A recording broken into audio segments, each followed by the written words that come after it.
Good morning, students. So today we have to discuss about informations conveyed by chemical equation. Okay, so let's get started with the class. Two chemical equations we have taken here. For example, sodium hydroxide combines with sulfuric acid, it forms sodium sulfate and water. Okay, the state of the reactant is also mentioned over here, like sodium hydroxide is in aqueous state, it means it is dissolved in water. Sulfuric acid is also in aqueous state, AQ for aqueous. Sodium sulfate form is also in aqueous state, and water is formed in the liquid state. Aqueous, it means dissolved in water. This NaOH is dissolved in water. So first information conveyed by the chemical equation over here about the actual result of the chemical change. So this is the result, that sodium sulfate is formed, water is formed. In this reaction, when barium chloride reacts with sodium sulfate, it forms barium sulfate in the form of precipitate, and sodium chloride is formed.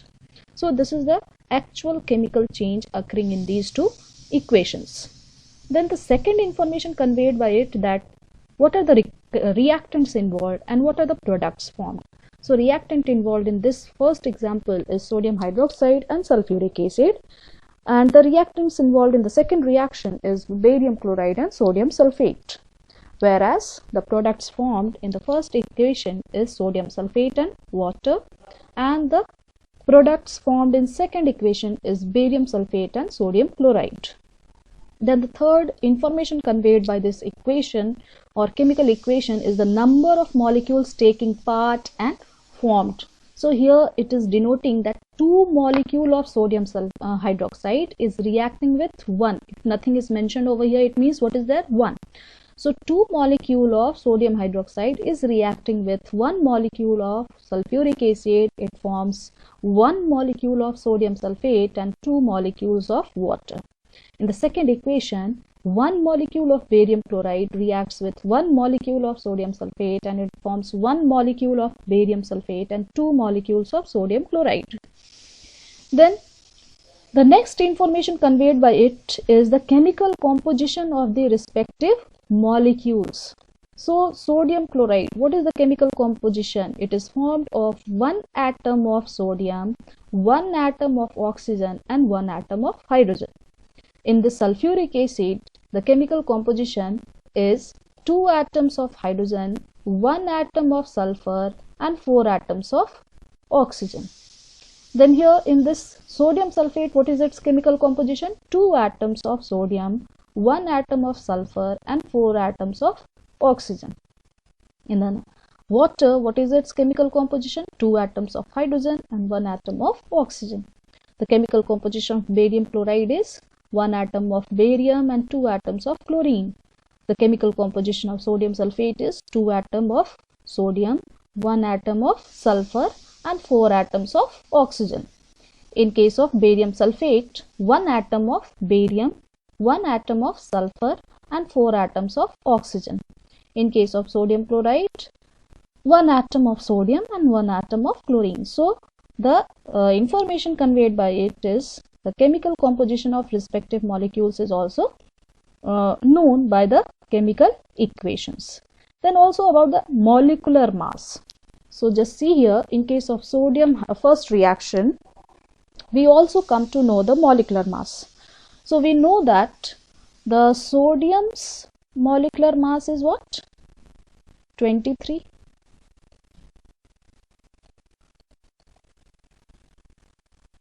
Clear?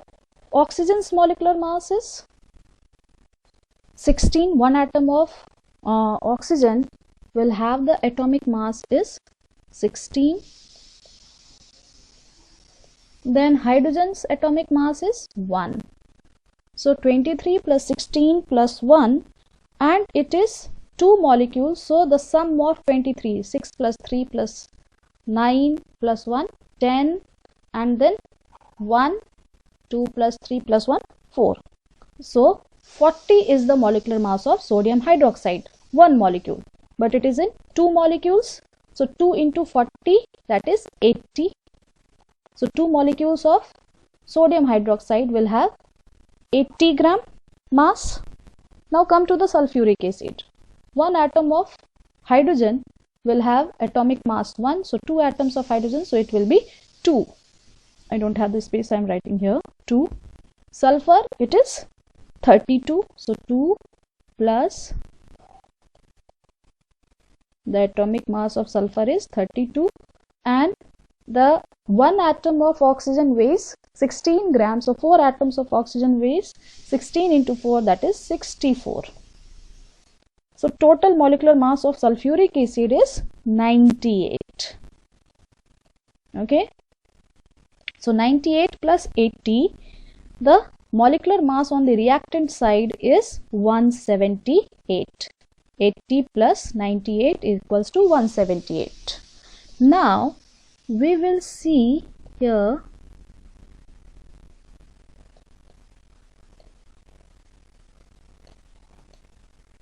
the another one on the product side. So on the product side, 2 atoms of sodium, so 23 into 2, that is 60, 23 into 2, that is 46. So 46,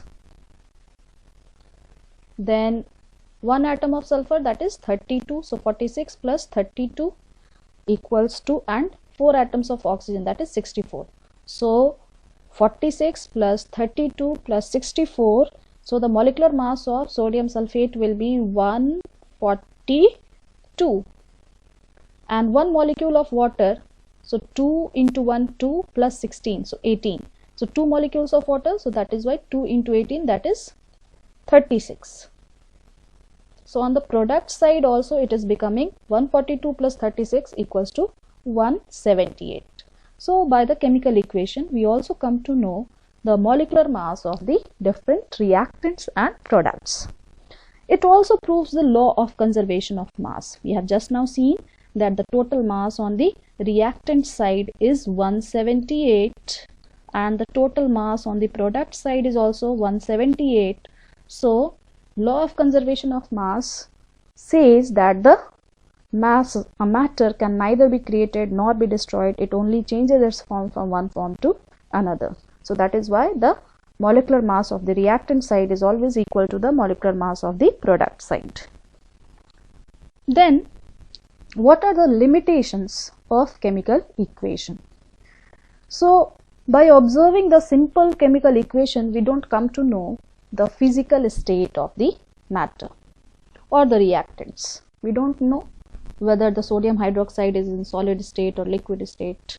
Okay, then how much time would be taken to complete chemical equation is also not conveyed by chemical equation. Then the another limitation is what? That we don't know whether the heat is given out or the heat is absorbed in a chemical equation. We don't know whether heat is absorbed over here or heat is released. Then also we don't know by the chemical equation the concentration of the reactants and the products. The chemical equation also does not convey us the rate of reaction. Another limitation is that whether the reaction is reversible or irreversible, that is also not conveyed by a simple chemical equation. And whether the reaction is completed or is still on is also not conveyed by a simple chemical equation. Then what are the ways to make chemical equation more informative? So let's start with that. So these are the limitations. To overcome these limitations, we can use certain ways by which we can make equations, chemical equations, more informative. For example, temperature, pressure, catalyst, etc. can be written above or below the arrow. So this is a reaction. Nitrogen is combining with, one molecule of nitrogen is combining with three molecules of hydrogen, and it is forming 2 molecules of ammonia. And in this reaction to occur, the catalyst is powdered iron and the promoter of the catalyst is molybdenum, MO. Okay. The temperature required in this reaction is 450 degrees Celsius to complete this chemical equation, how much temperature is required? 450 degrees Celsius. And the pressure required over here is 200 to 900 atmospheric pressure. Okay, so it is 200 to 900 atmospheric pressure, ATM.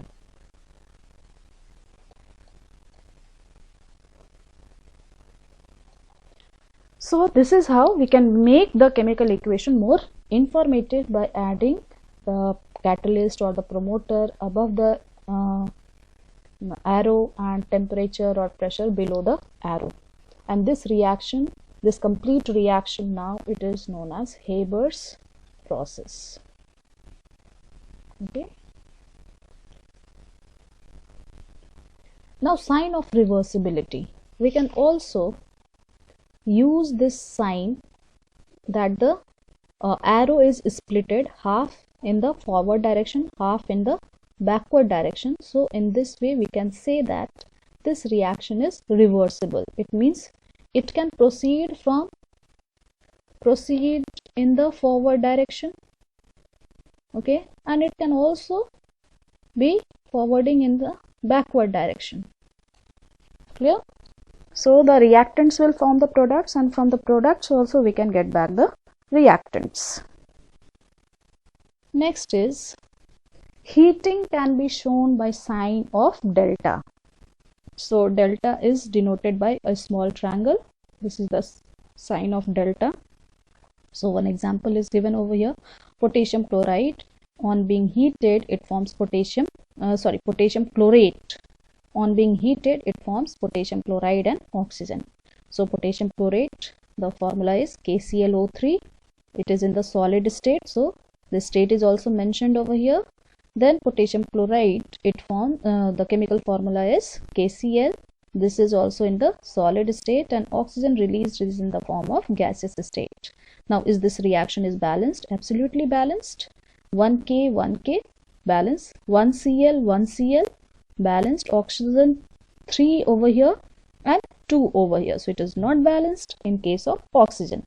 So to balance this with oxygen, we will add here 3 and we will add here 2.